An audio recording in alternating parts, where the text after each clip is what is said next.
Well, we are getting ready. So in this panel, we will talk about prevention in schools. It's very relevant after watching the first panel. I'd like to bring to our reflection the key question. School wants to do prevention work, but it has many doubts. What now? What can we do? Preventing is educating with purpose. This panel shows that what works in school prevention, how to train your educators, involve your community, and structure public policies based on evidence, respecting Brazil's diverse realities. I would like to call as the moderator of this panel, the founder of Verbum and chair of the Institute Alfa Ibeto. He's a businessman, leader in the international context. He has been chair of Abrasp. He was CEO of Somos, Vasta Educação, chair of Saber and Abril Educação, as well as academic vice chair of Croton and Estácio. He is a counselor at SEB High Performance of the Institute Verde Escola and Pythagoras Foundation. He's a chemical engineer from Poly USP. He has an executive MBA from INSPER and post-graduation in innovation management by MIT. My friend Mario Guio.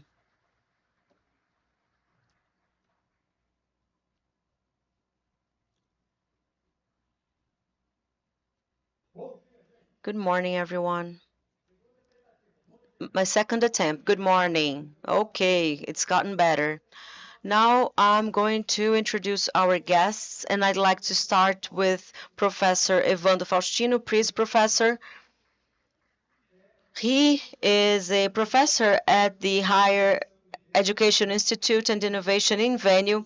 He has an MBA, MA and PhD in history from USP. He has an FA on direction of educational centers from the Complutense University of Madrid, and he has also done other postgraduate courses at the Social Institute of Social Sciences. He researched interdisciplinarity, philosophy of education, philosophy of science, culture, and education. He has various articles published, and he's part of the Council of the Institute of History and Geography of São Paulo. He's an extremely cultivated person.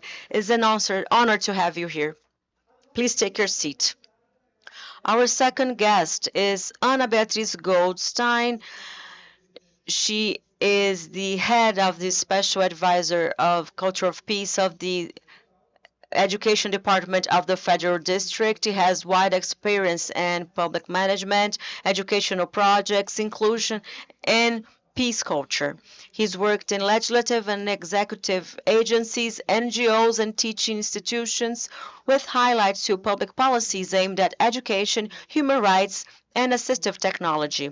She has the leadership, strategic planning, and interinstitutional coordination profile. Welcome, Professor. Oh, you have a fan base here. But I know who clapped, and then I will tell you who did not clap for you. I'm paying attention. Our third guest is Professor Pablo Kurlander. He's a psychologist, has an MA and PhD in collective health from UNESP. He has over 20 years of experience in managing therapeutic communities. He's the director of the Eureka Institute and coordinator of the postgraduate program on chemical dependency and therapeutic communities of Inspiring College. He's also the coordinator of a nucleus that does research on alcohol and other drugs. He presides the scientific committee of the World Federation of Therapeutic Communities, and he coordinates the World Report of Therapeutic Communities. Amazing work, Professor. Welcome. And our international guest, Professor Fernando Salazar. He is a professor of the Peruvian University, Caetano Heredia. He has a PhD on epidemiology from the University of North Carolina, has an MA in public health from the University of Alabama. He's an international reference on prevention based on evidence. He has led studies on interventions on schools. And as well as training of professionals and evaluation of the national prevention curricula in Peru. He has worked as main investigator in projects in Peru, Argentina, and in initiatives related to ICU-DDR. He develops multi-factor and efficient interventions. Welcome, Professor. It's an honor to be here with you today. You guys, I had the opportunity to look the presentations before because I, as a moderator, could do that. They are amazing presentations and I hope you enjoy them. Now I will start by giving the floor to Professor Evandro, our first panelist. Good morning, everyone. I will start the slides here.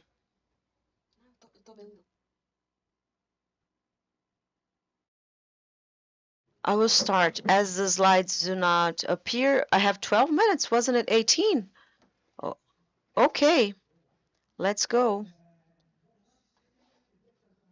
I'd like to do a quick recap of what we did here because it fits well with what I have to say today, which is to contribute, which is not a lot because so many people has spoken here, knowledgeable people. I'm just a grain of sand, but it's a contribution. So we were flooded here in statistics. It's amazing. Everybody here gave data and compared and showed the facts. That's it. That's the tragedy. The situation is this one. In Greek, we had statistics in Greek, in English, in Spanish, in Portuguese, warning us to a fact that everybody knows. And when we see things like everything set up with tables and data, we are impressed. And we often feel like, what can we do with all of that? And even people even now, I'm going to talk about prevention. And I intend to address specifically prevention applied to a case. This is more like a case study. And you will see that it brings together everything that was said here. I changed the slide. Okay.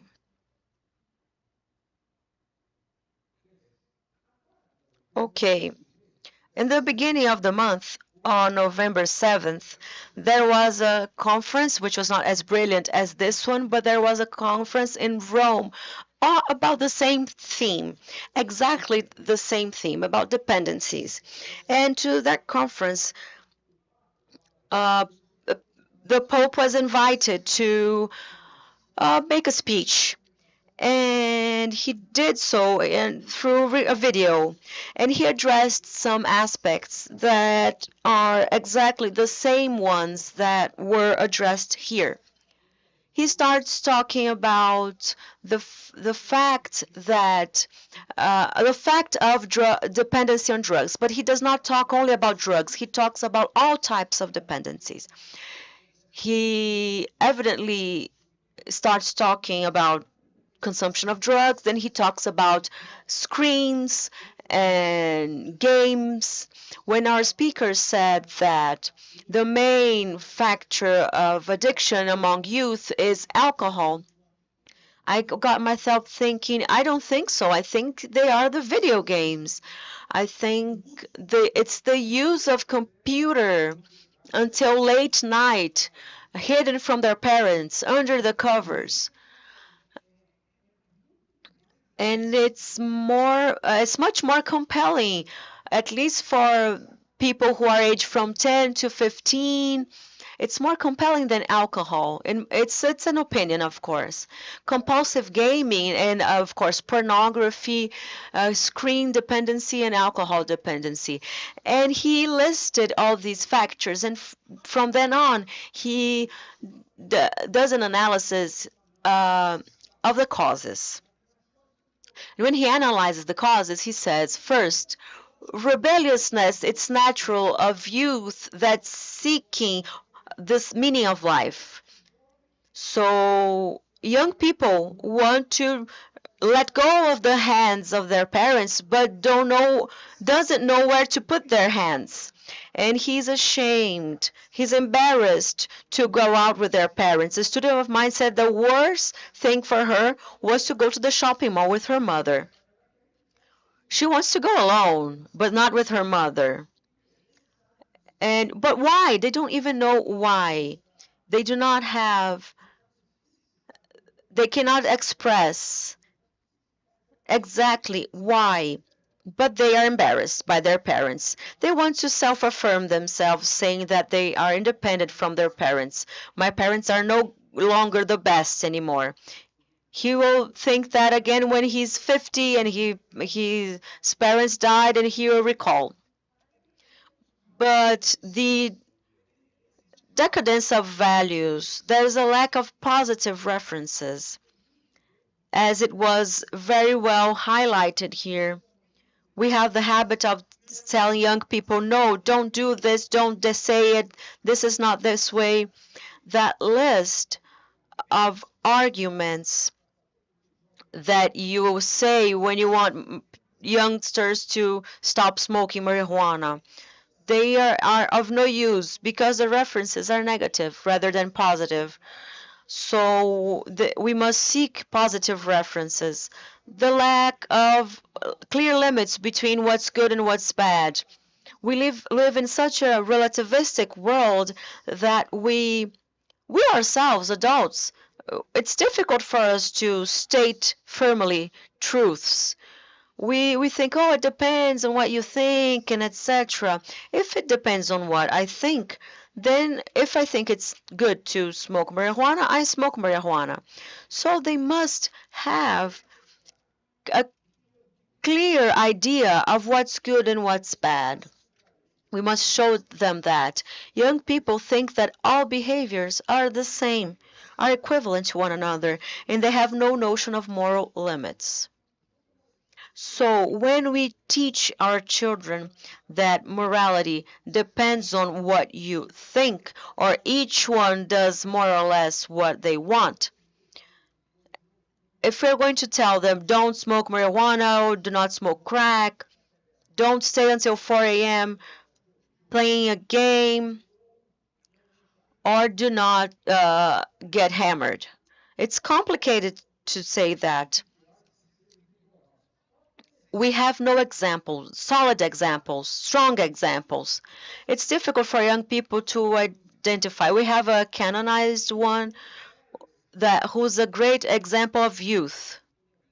A great example of youth. There are many others. I chose this one because he truly seems to be a good example, and no one can say he's old. Solutions, proposals for the area. First of all, develop the inner life, help youth stimulate and develop their wills, establish constructive dialogues with adults. So first, develop inner life. So, Professor Bato, Dr. Bato said that the need of we have for spirituality among teenagers, help teenagers forge their wills.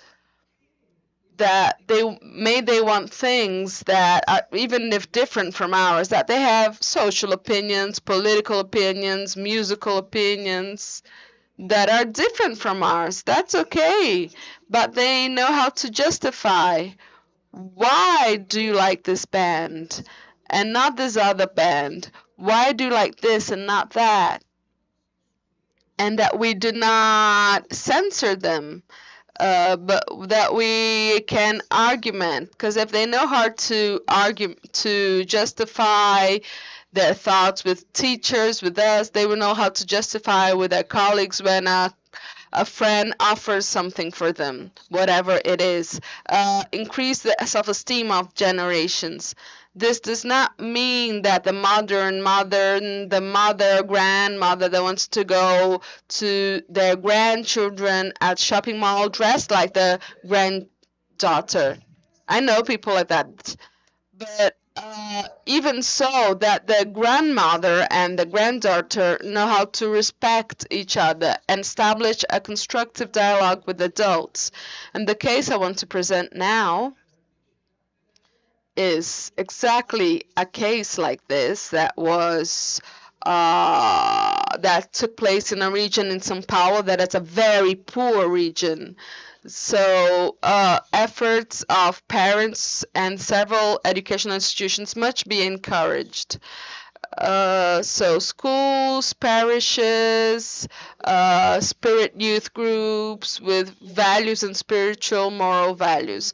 Talking about schools, I want to show you now a college in the south region of São Paulo in the neighborhood of Pedreira, other neighborhoods like Cidade Ademar, Vila Sônia. Actually, it responds for several different names. As you can see from the picture, this is the Santo Amaro Reserve, and this is the Nova an air view, an up view of the frequenters of the school. Used to be a slum. It was a huge slum, and now they are fighting to improve in life. And the houses are gradually changing, but still a place that is ideal for, drug spots and so on. And this college, attached to this college, actually the college is attached to the school called Caminhos and Colinas, Paths and Mountains. And this has 900 students, and this college developed a prevention program to enforce at the school with a family training project and a life project. Life project in São Paulo is becoming mandatory, but there's not a natural program made. So the schools that are using or taking use of this service are creating their own programs. So in the family training program, the parents are invited to watch videos twice a week, recorded videos twice a week on several topics of family formation, family composition, several types of topics. Of course, prevention against drugs is one of them. They watch it, they have a test to take, and they answer the tests, and the parents joining this training program is around 60% of the parents. 60% of the parents participate. It's not mandatory, but they still do it. And the Life Project also is a series of classes, lectures, tests. We have handbooks given to the students with the same topics. And the topics the student are seeing, the parents will know about them. So we'll tell the parent, look, your son or daughter is learning today about this specific topic, like resilience, perseverance, a series of topics to help create or bring up this young person. And this young person from high school, 9th, 8th grade, is taking these topics, and these topics are shared with the parents. And we will tell the teenager, ask your parent about this, about that. Ask your parent if they smoked when your age, and so on. Embarrassing questions sometimes. ask your parent what's their biggest joy in life, how they played when they were kids. Our idea here was to have the parents and their kids to talk. So a parent showed his hand and said, I have teenage kids. And we asked the parents, how long do you spend talking to your kids?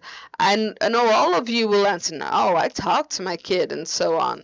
And I like to tell you that, and I think I will be correct, that you talk to them about 15 minutes per week the most. And then if you make the maths, you will notice that. And guys are completely amazing, educated. I'm not I'm not saying things like orders, go wash the dishes. No, actual conversations. We notice that the time spent is little. And what we notice with this program is that the mother will come to us and say, wow, I've been talking to my daughter. This week I talked to my daughter. She needs to do the homework of the life project, and he kept me ask me so many things and seeing cases, family cases about my own mother, and the daughter gets so happy and says, wow, I've been talking a lot to my mother. She's been telling me stories about her life. And 62.7% is the percentage of participation of these parents. Dr. Bateau, please confirm or deny what I say. Usually, the participation is 30%, but it's quite rare programs with 60% of participation. And why is that? Because they were very interested. It really caught them, this conversation between parents and their kids. So the parents that conclude the training with us, we give them a ceremony. They call their kids for the ceremony for the conclusion of the course. These schools that adopt similar programs, we consider that the most important thing of a school are the parents. In second place, the teachers. Third place, the students. If the parents actually participate, confirm, join us, join one another, and help the school, and the teachers, in fact, and I will talk a bit more about this, we notice that the student will also follow all of this. It's not hard to bring the students to the good side of the force if the parents and teachers join, participate, engage. And we also have a course in postgraduate studies. It's the only course in Brazil about being a preceptor that form teachers to know how to talk to their students. So we give anthropology, ethics classes, etc., where they learn how to talk to students, talk about anything. You need to talk, for example. You can even talk about this course, but that's not the focus. The focus is to just talk to the student. That is, the student has a person to talk to. When I was taking a course in Spain, we went to visit a college, we went to visit a school, and one of the principals were there talking to us. Oh, it's several places, even Peru. And we were all talking together, and a senior high school student came in and saw her teacher talking to another group of students. She got into this group of students, very elegant, hugged the teacher, and told everyone there from other countries, my preceptor, she takes care of me, she talks to me since my nursery years. She's going to be my bridesmaid. So this trust that the teenager places on someone, not necessarily the parents. Of course, the parents are the most important resort. But if in addition or beyond the parents, they have another person they can resort to, that is so amazing. They have someone to talk to.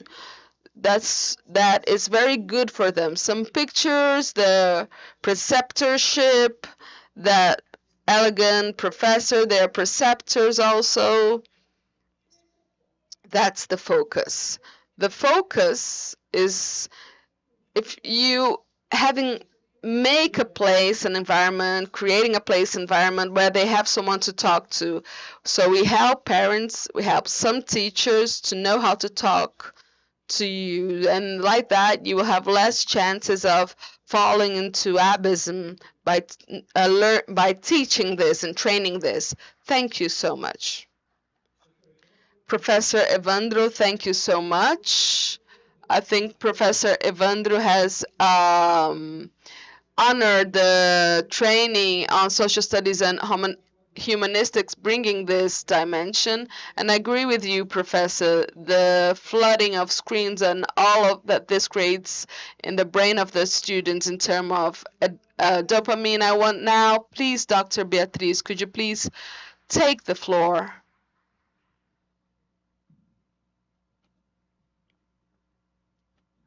Good morning. Talking after a master is hard, right? Well, what is important about this Congress happening here is that we are using in several lectures the word caring for, and the focus is caring for people. Love, which is international in Greek, we just learned about this, and education is something we cannot carry out without love and care. And regarding the schools, which is what I'm going to talk about, I'm here representing the public educational network of the Federal District Education Secretariat. And what I say is that private and public schools have different realities, and everyone is so filled with doubts. And so in this panel, we'll see the diversity, the specificities of each. And in our case, that's the actual situation. School prevents, but many doubts emerge. What can we do then? And what has the Education Secretariat been doing here in the Federal District? First of all, love and care, as I said, and educating, preventing. Preventing is educating with purpose, and the purpose is to care for people. So is to go beyond knowledge transmission, but have the actual intention to form critical, conscious, and happy citizens. And of course, education cannot be fostered and developed alone. So working in a system and in a network is what we want to talk about also, because networks are crucial. We have the law of we have ECA, the digital ECA, and ECA is the law for the protection of children and adolescents, because schools talk about this, chemical dependencies and behavioral addictions. A great challenge of ours at schools is the matter of social network, cyberbullying, being dependent to screens, and how we're dealing with that, and how much this has been bringing problems to the school, because the school is a reflection of our society. We have LDB, the National Law for Education and Human Rights, because we're talking about a loving school, a humane and diverse school.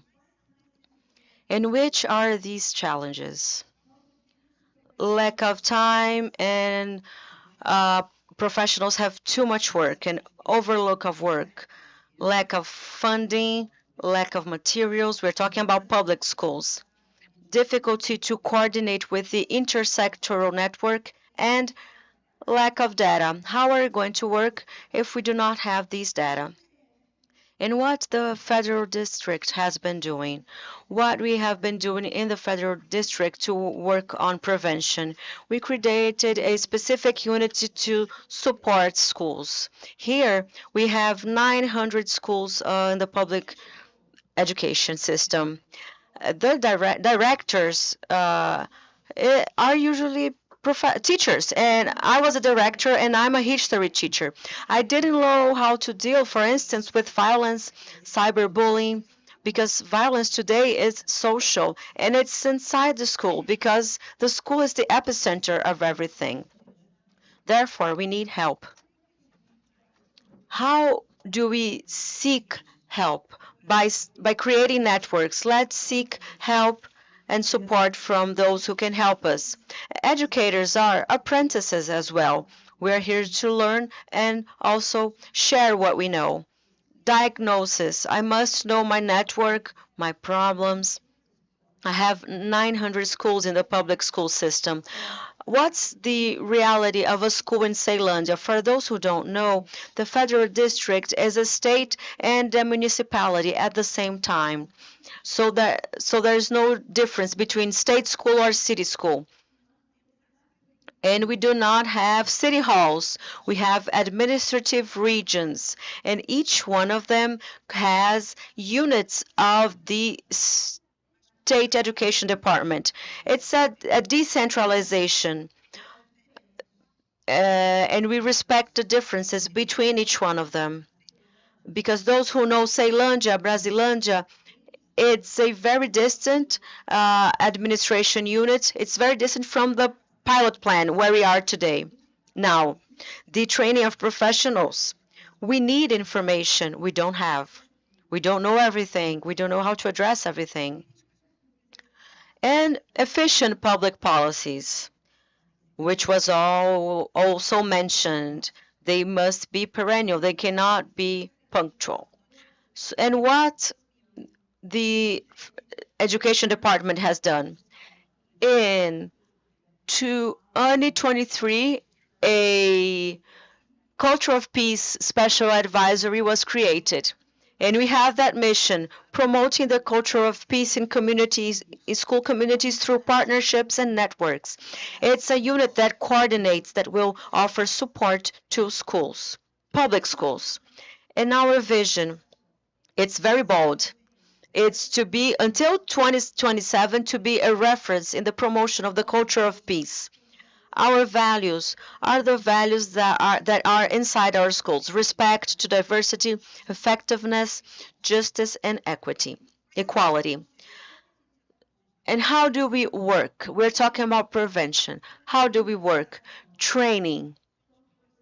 We are teachers. We don't know everything.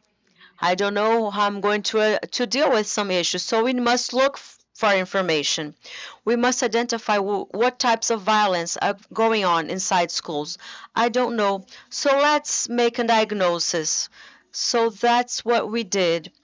We screened the entire public education system to know what's going on from Brasilândia up to Planaltina, which are the two extreme regions in the federal districts, and we must know what's going on in these units. We follow a protocol. How? We talk about interdisciplinarity a lot, of working in networks. Sometimes our houses don't talk among each other. We are in the same floor and we don't know what the unit next door is doing. So we must get to know that. And to create that protocol, who did we bring together in the education department? Several fields. We have a board for human rights, a management for guidance counseling. We have a directorship for support to mental health. Another one that addresses the professional's quality of life. Educating is taking care of people. So we must bring all these people together to work together and care for each other together. And that's how we have developing our work in network, internal network with all these fields because they are experts in their fields, and externally as well. We have a coordination network outside among the different state departments, the Secretary of Education, Public Safety, Health, Social Development, Justice, and Citizenship. So this work in network in prevention is essential. We prepared a protocol to be distributed in schools because the school manager, if there's a bullying situation, cyberbullying, what do I do? And we have, unfortunately, we have examples in Brazil of massacres in school, uh, active abusers. What do? I run, I hide, I run away. I don't know, but there are people who know, and that's where we're going to look for knowledge and work with restorative practices, nonviolent communication, students at the forefront. We work with them and for them, so we must listen to them. They know what they need. So, what types of projects? Let's work with products that address integration with community. But who's our community? Who is our audience? So, we bring a reflection that differentiates public and private schools. I will move forward a bit because it's about to get to my time is about to end. Our audience in public system, it is often the single mother who leaves her house at 5 a.m. and will not be able to go to school to watch a lecture. She will be called to school, and the school sometimes thinks, well, they don't care about their child because they don't come. But very often they do not come, not because they don't want to come, but it's because that audience has that singularity, singular characteristics. So we must understand that when you're going to address issues, when you're going to think about what to do to make the family more present at schools. So I'm going to talk a bit about the protocol, which identifies potentialities. Since these presentations will be available, they are there, but I'm going to move forward and faster. And I'm going to talk about our program. Today, in the Federal District, we have a law called Lei na Moral for Education and Integrity. It addresses ethics, citizenship, integrity, and values. And it's a network-based and partnership-based work. It was created and developed by the Public Prosecution Service of the Federal District to promote citizenship and integrity. Young people like games, right? So it's a gamified methodology where we work the entire year through missions. We work all these situations. We work with value, generosity, ethics, citizenship. They have missions to fulfill, and they also win prizes. We started in 2024. Na Moral started in 2019 at the Education Department timidly. But in 2024, since there was that intention to create a unit specifically to work this Culture of Peace program, it came to the Culture of Peace, and in 2024, we had 66 schools, and they adhere to it's a volunteer participation and impacted near 14,000 students. In 2025, we expanded. 73 schools apply this Na Moral methodology with the gamified structure, and the impact is on 30,000 students. And this year, the law was approved.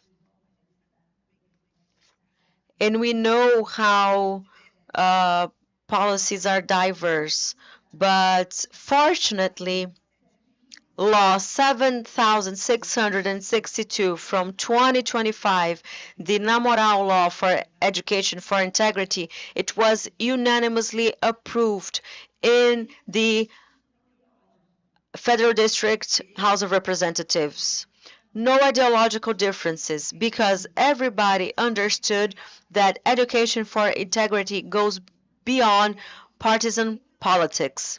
And I'm very proud and honored to say that it was sanctioned by the governor, and from 2026 it is become an effective public policy. And our intention is to make it national because other states are interested in it, and it is available, and it will be available to everyone who wants to get to know more in our slides. And since we're talking about teacher training, we have materials, and the education department drafted some materials and we brought them, not to draw them, but these materials are guidebooks for the culture of peace, a guide to how to value life, talks about bullying, suicide, self-harm. And this is the last one that's my favorite, is the successful practice about education for peace. Education takes place inside schools. So these are the successful practices conducted by teachers and students inside public schools that work that protagonism. There's an example of one called Vem Comigo, Come With Me, in which the work they do is to listen to one another. Sometimes I'm a victim of bullying and I don't want to talk to my teacher. I want to talk to my friend. And this project has even won prizes. We will launch our second guidebook because these successful practices are the ones that are truly building this prevention work that promotes culture of peace. So this is the protocol I mentioned that was created by many, many hands inside the education department, and a representative of inclusion secretariat is arriving, and she is one of our partners. And how do we work? Nobody does anything alone. The coordination must be intersectoral. Legal branch, judicial branch, S system, third sector, and the government with its departments. So the main actions with partnerships, and I'd like to highlight one thing. The Public Safety Secretariat, there was a police officer here who said how much the public safety work has been conducting prevention work. We have a unit in the federal district that is the school policing battalion. I think oh, I won't be able to go back. I'd like to go back here too. How should I come back? Can you help me?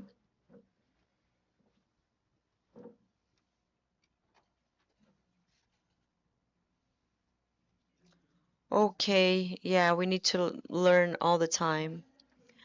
So the school police battalion here in the federal district, it is responsible for PROERG, which is the national program, the anti-drugs national program, which is present in nearly all of our schools. So it's a coordinate work with the public safety department, with a battalion of school policing, not only to train teachers, but also students so that they can make the best choices for them.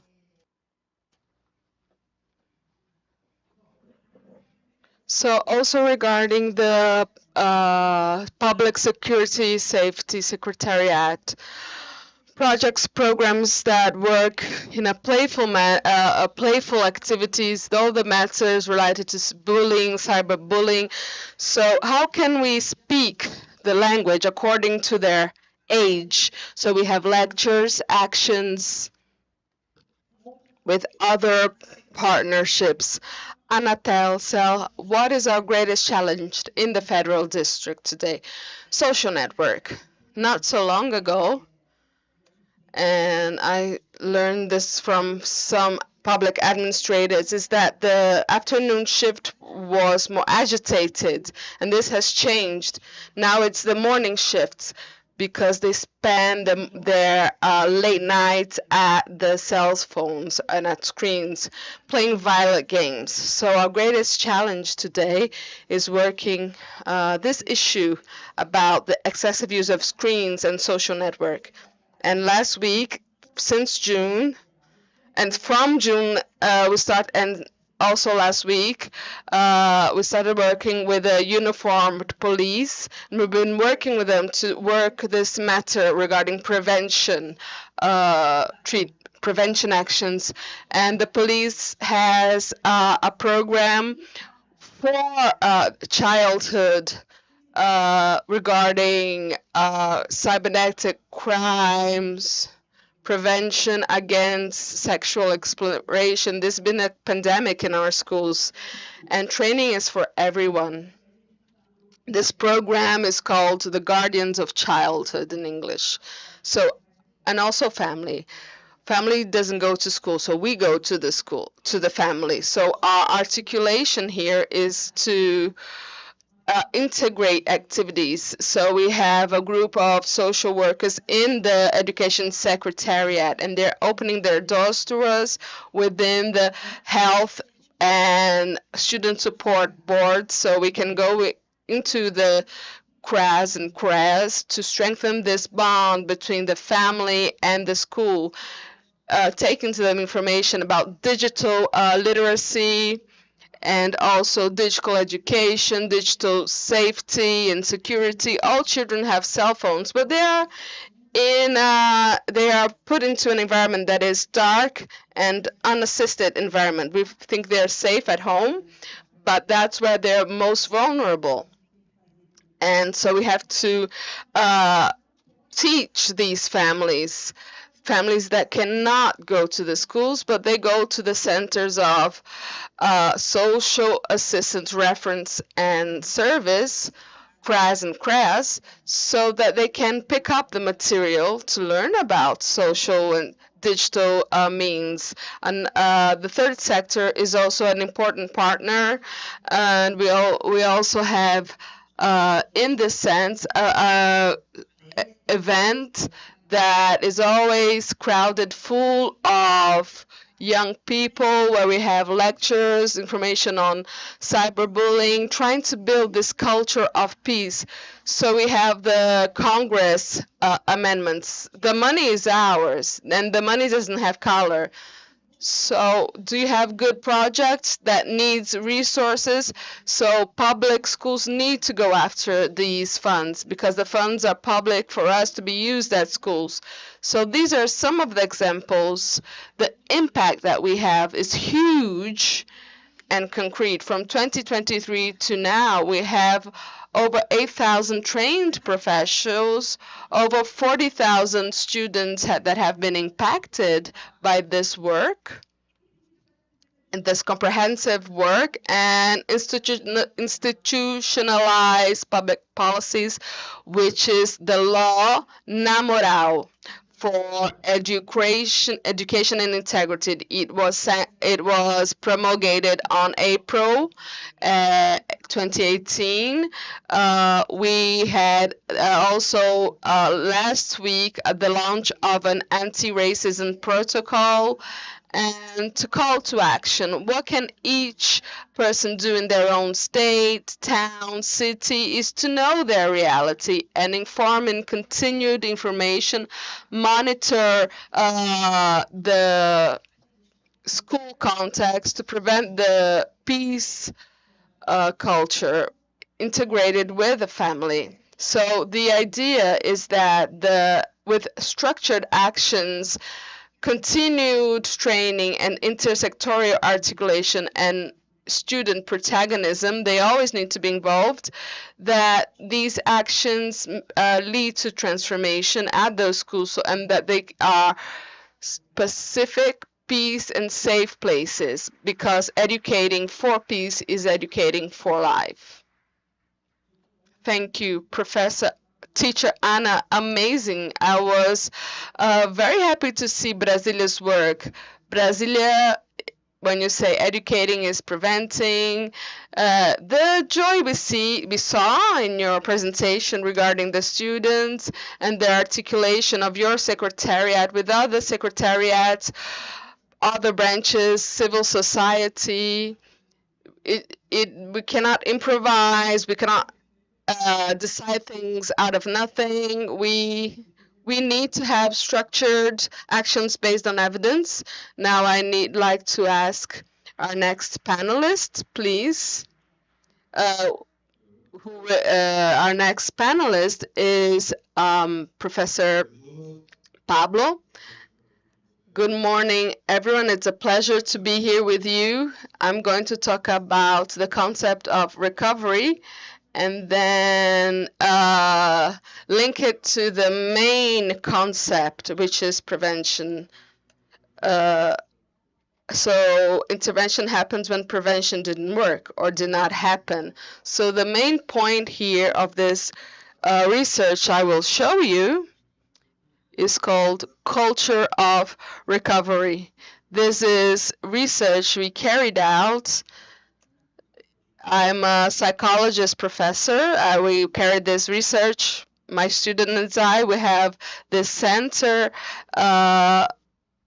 which is a center for studies about alcohol and drugs, and it's a partnership with University of Derby and the Universidad Autónoma de Querétaro in Mexico. So it's an international research with participants from across Latin America. It's called Pathways to Recovery, the name of this project, this research. First, I will introduce the concept what was our starting point to start this research, with the concept of culture of recovery. Culture of recovery, I used Professor David Patton at the University Derby, who began this research, and says that recovery goes much beyond interrupting the consumption of alcohol and drugs. Has also to do with building a new way of life, creating new social relationships, having a social link, social activities, and it's much more cultural and not only and exclusively stop using drugs. It might seem obvious, but what we have seen in our models, whether recovery in public policies and even in intervention actions, a model very centered in the drugs themselves, almost exclusively. In the morning, some professors and doctors that spoke in the morning also mentioned and indicated toward that. So it's exciting to see that now we are leaving this concept, which is the concept of abstinence exclusively. When we are in a standard model, the issue of recovery, the matter of recovery, is also associated centering focus on the drugs. So our model which is the concept of the culture of recovery, tries to understand and try to forward that this capital of recovery goes beyond stopping. And now I will be brief, because in this recovery model, as I was saying, focusing on the drug, it's common that we enter a looping, which I call a drug-centered perception of the problem. For the person who is already dependent on a drug, and everyone has had this experience, whether personally or saw someone. The drug becomes a centripetal force, a gravitational force. Everything the person does is in function of the use of drugs. And oftentimes, this drug-centered model puts recovery as a opposite process. That is, everything the person is going to do is try to always run away from drugs. And the problem with this conception is because the drug is still in the center. You don't put other things in the center. The life of the person still works in function centered on drugs. That means the drug is still the reference of all the actions of the life of person in a standard recovery process. Of course, the end of this will not lead to a good result. And the drug in this also standard drug-centered model, the model is always there surrounding. This drug-centered model is a historical, cultural construction constructed by our public policies, and it's also related to the prevention process. Always saying and exclusively saying don't use drugs and saying that drugs is bad, always bad.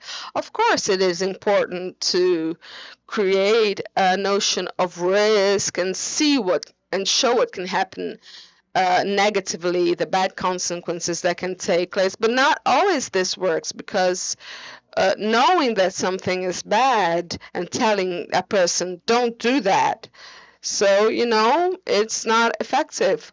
It's as if giving a class of financial management to a family that earns one minimum wage to take care of 4 or 5 children. There was no financial management that will work for this family.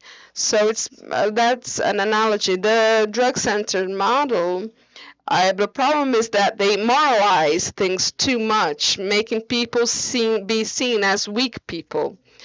We have a historical model of prevention against drugs, which says saying no to drugs. It would be interesting if the person had means, resources to say no. It's not that simple. So that's a topic, and in this process, I will tell you what we will reach with this research, but I want to give you the theoretical and philosophical concepts, so how we began this entire research process. This project begins in England with Professor Dr. David Patton, focusing on a qualitative model called photo voice, trying to make it culture-centered. And qualitative research is harder than qualitative is harder than quantitative research. And the question is, what works? What works in recovery? But we have several research that also search for this question, but in the quantitative concepts, models of tools, instruments that were used. The feature of this research in photo voice is that the protagonist, the subject of the research, the people that are going to tell us what works are those people that are under recovery and that are going to tell us what works for them, what worked for you, what makes you still be under recovery. So it's research from the inside, that is, give voice to a user or from a self-help group, therapeutic community, and this user will tell us what worked, not what method was used, what tool, what method or technique, therapeutic technique was used, but what in your life, in their life, you felt that actually worked.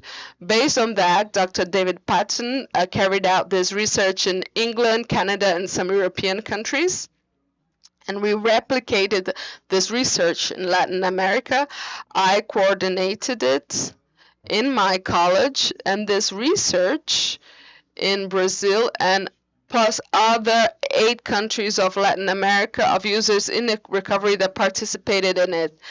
The photo voice method is that all the uh, all the stains that you're seeing here are part of the research, and we have several banners and images exposed. The photo voice idea is that people that are under recovery were called from several countries of Latin America. We had meetings with Dr. David Patton to explain how this qualitative research model was.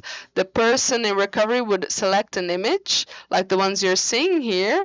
It can be a picture, something that was created, something that you're seeing here, which shows to this person what represents recovery to them. And based on the image that they chose, they will create a text explaining what is the recovery, what this image represents to them, and what does this image represent regarding their recovery. So we did and then we did a quantitative analysis. So 50 participants, and which 26 were from Brazil, and the others were from 8 countries of Latin America. So it's very representative, and the idea was to compare the results and seeing what was in Europe, Canada. So to make a qualitative research, 60 subjects is a lot of subject, because the qualitative research is hard work. How did we do this analysis? We created 4 analysis research group. I'm not going to talk too much about the methodology, otherwise we would take too long, but make so that you can see that we had a scientific methodology to validate the study. There were 2 groups of students of mine from Brazil that analyzed the text in Portuguese, and 2 groups of students from Mexico that analyzed all the text in Spanish. So that they could all be analyzed in their original language. What's the qualitative analysis? And based in these texts, they could extract the main meaning units, which were the elements that appeared more in these texts. What did the person say that worked well? What happened in their lives that kept them in recovery? So each group conducted the analysis, then we compared the groups in Brazil, the group of Mexico, then all the groups, and we started to extract, based on that, the main units that were, after a huge work, we were able to assess all the main concepts, and we arrived to 6 main elements: self-esteem, family, spirituality, empowerment, connection, and hope. These were the core elements that the reports showed us that worked in their recovery. And it's very interesting because it has to do with what you are talking about. You mentioned in the morning, and it shows an indication to prevention, because if it works in recovery, it must work in prevention as well. So these concepts are coming from those who are experiencing that, what kept that person in recovery. These are not random concepts. We extracted them from after a method that was a lot of work put into it, and we captured that. We do not have enough time here to explain what each one of these mean, because we're not talking about dictionary definition. In the panel where it's presented together with the banners, we have more details. We have more details of each of one of these concepts, what they mean within the context of this research. As I said, it's not a Aurelio dictionary definition. It's within this context, what people said these things represent. So this will give us the idea, because people in recovery is not abstinence. Drugs is not the problem. Drugs enters as the solution to a problem. And how to say to a person who is going to get a loan, to try to have a loan from the bank? Is there a person who takes a loan from the bank that does not know it's a terrible idea?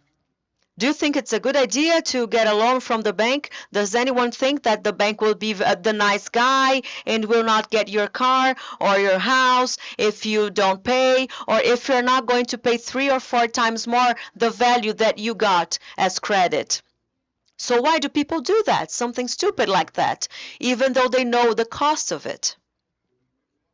So lack of financial education that caused that the person went to the bank and got a loan even though they will pay 3 times more of interest, or the reason is lack of resources and despair. If the person has resources, maybe a financial education may cause that person to change their mind. It's his or her mind. But when the person does not have resources, the necessary resources, doesn't have the money, there's no way financial education will solve the lack of resources.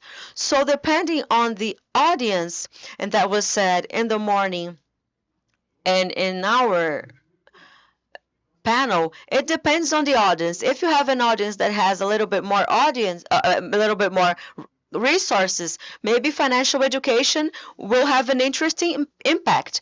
But if you're talking to a group an audience that's extremely vulnerable, then you have to create enabling conditions.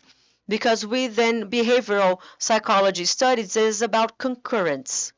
The person will stop using drugs or no longer choose drugs when she does something else to choose. They will not get a loan from the bank if they find another way of getting the money they need today. So it's about building resources, it's not really about choices. To end here, we conducted a second analysis, which is the analysis of the images. So to do the image analysis, we used different languages from AI with prompts, and then we did the screening of the main elements that appeared in those images,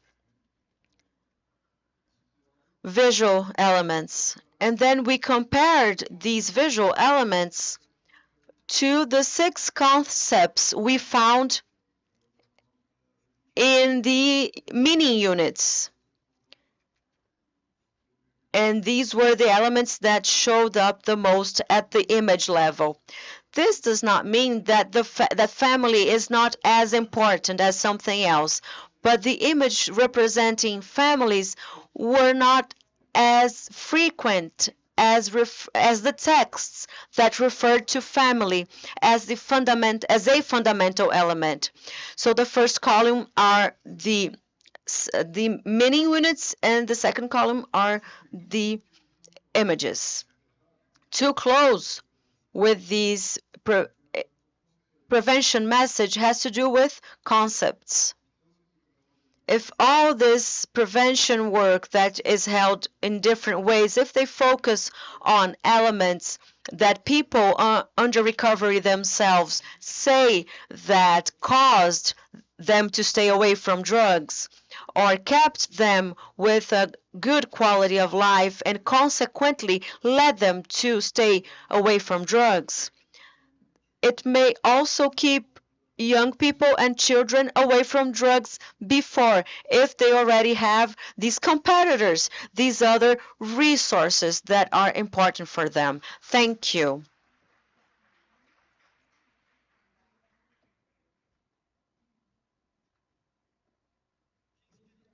How inspiring, Professor Pablo. We talk a lot about prevention, but prevention will not be able to handle everyone. It will be part of the journey of some youngsters, the part of recovery, so that dimension that you said, drug-centric, and change that to other factors, which are humane factors, actually, Professor Evandro mentioned. This is very interesting and very much interesting as well, having these two different analyses, the mini analysis by humans and the other made by AI, converging to the same factors, not exactly the same ones, but very similar. Amazing. Now I'd like to invite Professor Fernando Salazar. Thank you very much.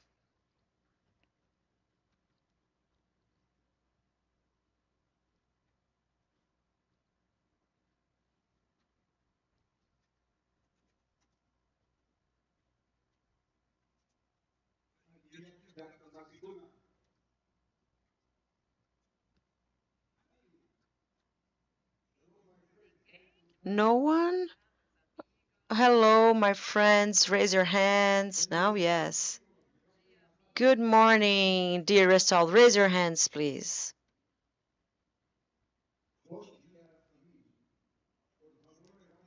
Good morning, friends. Please raise your hands.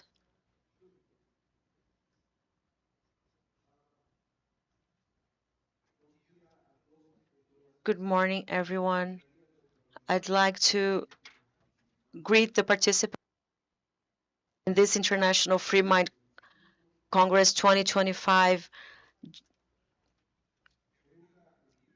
It's it's an honor to be here today in this 10th Congress, which is a much necessary space for listening and collective construction. I appreciate so much the invitation to participate in this panel. The school wants to do prevention work, but it has many doubts. What now? In this spirit of collaboration and commitment that I share with you, the implementation experiences of a school intervention multi-component developed based on evidence, hearing the school community, and among other factors. We know that the use of psychoactive substances by children and teens at schooling age compromises their full development, emotional, cognitive, social, and educational. Data from the National Research of School Health indicates that students from the 9th year of primary school, nearly 24% reported they used alcohol throughout the last 30 days. Nearly 6% used tobacco, and 9% experimented illegal drugs. In the most recent study conducted in Ceará Public School, 15% reported using alcohol, 4% tranquilizers, and 5% marijuana, even in far regions from the large urban centers. Nearly 50%.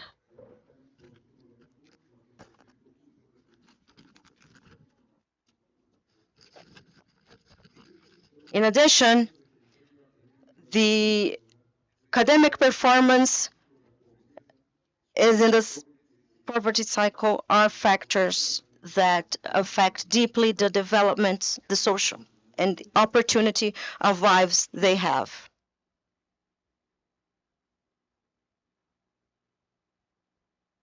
Ela não pode estar sozinha.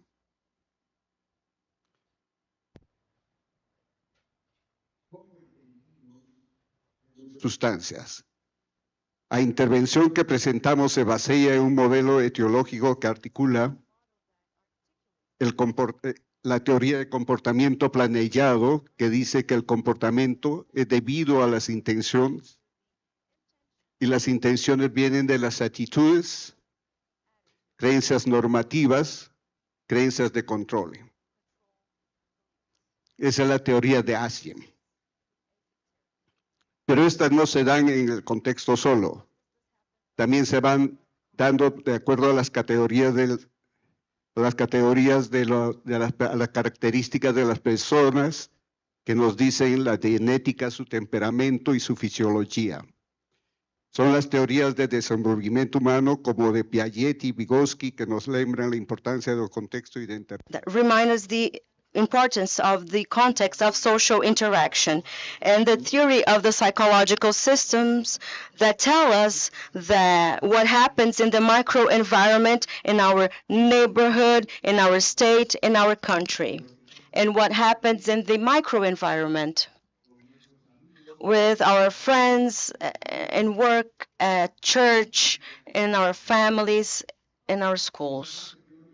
This theoretical basis enables us to identify intersection points and identify coherent actions to work with our students.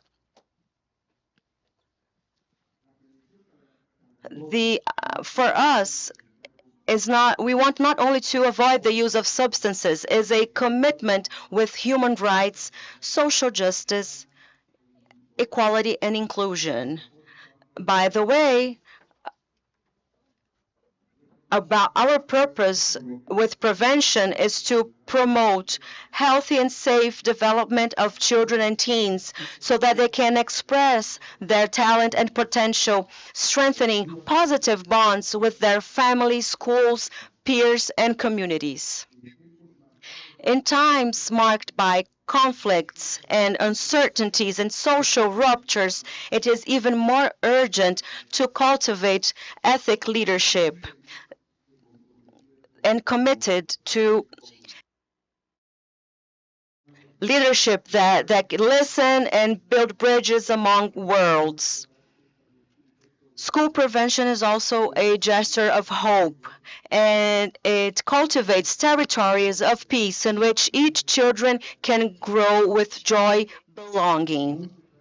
It's not only about avoiding the beginning or the progression or the use of substances, but to create educational communities that inspire futures that are desirable and possible. Foundations of prevention. Efficient prevention is supported by three pillars. Science of prevention, which offers us evidence about what works. Quality rules that ensure that interventions are replicable and efficient.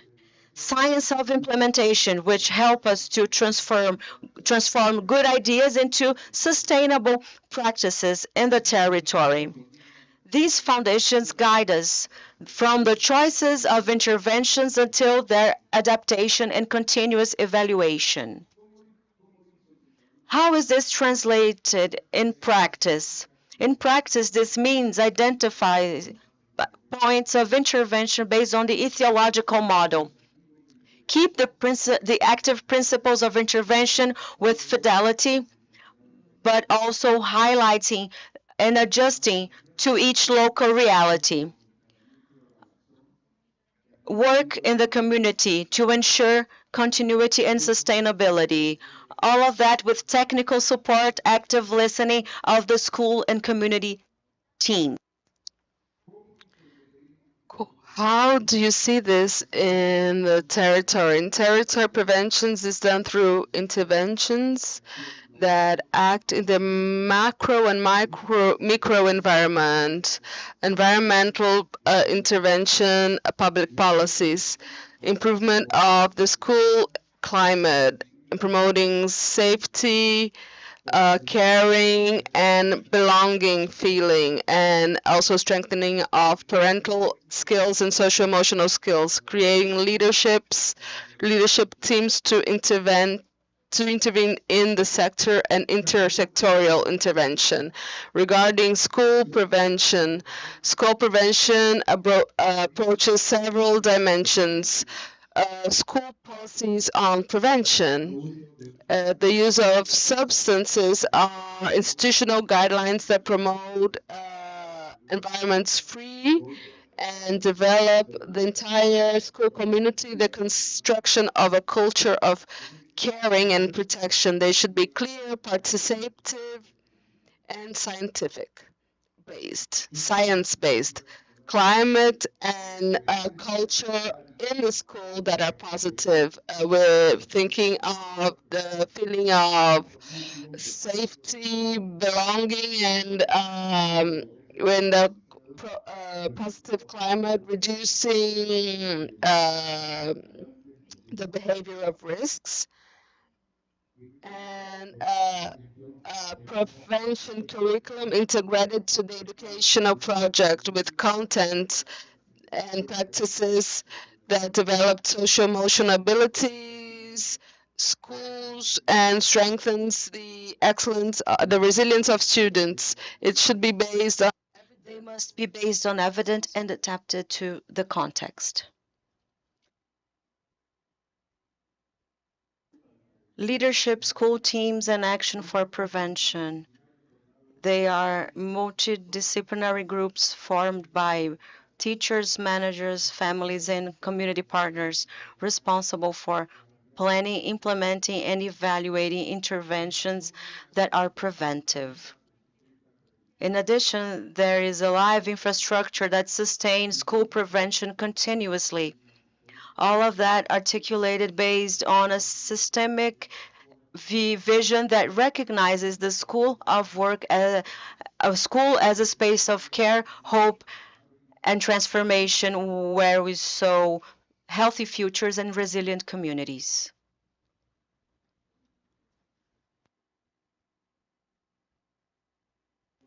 Case study. The school program for prevention against the use of psychoactive substances in Peru from 2018 and 2022. Peru conducted a study to demonstrate the National Curriculum of Prevention, UPC, in public schools held by the Peruvian University Cayetano Heredia and the support of international partners. The study involved the implementation of school policies for prevention, training of leadership teams, and actions for prevention, promotion of a positive school environment based on evidence.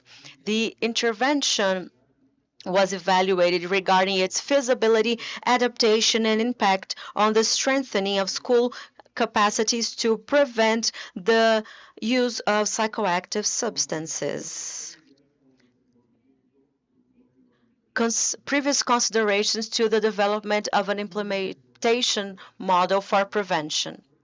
This study conducted in Peru was designed with a randomized community test involving schools, intervention schools, and control schools.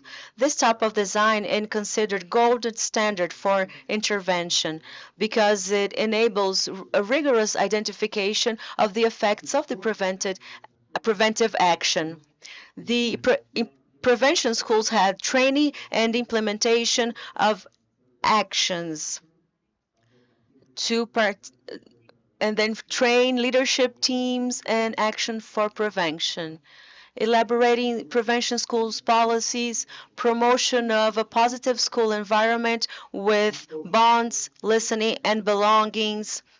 Both intervention and control groups received a prevention school curriculum based on evidence called Unplugged.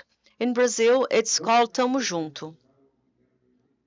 However, as observed worldwide, many prevention initiatives in schools limit to develop specific actions aimed at only the students, with an isolated application of preventive curricula, and in many cases only information lectures. This approach, although well-intended, and it's one of the do sustain these preventive actions, holding policies that are participatory and a positive climate that favor bonds, belonging, and co-responsibility. These pillars are intervention that reinforces continuity. this is published in a book, development of the prevention implies training of teachers in different points. Training teachers is essential to ensure prevention and that it should be embedded in the school routine, being transforming. Training teachers, the training of teacher should be done through expected results. In this case, it prepares for teachers, intervention teams, and the preparation of school policies for prevention. These are the teams of prevention and leadership with multiple actors having a center, the students, the teachers, the parents, and partners such as police and other members of community. Prevention policies should be sustained and supported a long time within the school shift. The school policy should be promoted in several spaces, at the school, within the family, within the classroom, at the community. And greater training so that you can build a positive school environment. The school environment are concrete activities that you see in practice, the feeling of how the children feel safe and cared for when they enter the school gate. School curriculum on prevention. School curriculum on prevention is the development of several activities in which the center and development and social and emotional skills are developed and acted upon. Greater training to develop a positive environment school in class and interactive and resilient environments. Interactive learning and teaching is a value that the teacher should have at school, and they have it, but oftentimes they do not put it into practice. A model of the result of this implementation model shows that this model works articulated with the educational curriculum. Assessments. Teams have carried out, teams that are outside of the project has carried out and analyzed the data. This data were analyzed by a US team that are outside of the project, and the results show reduction in the use of psychoactive substances in the schools that the program was promoted. The result of the implementation model is published and have allowed us to develop the live evidence platform.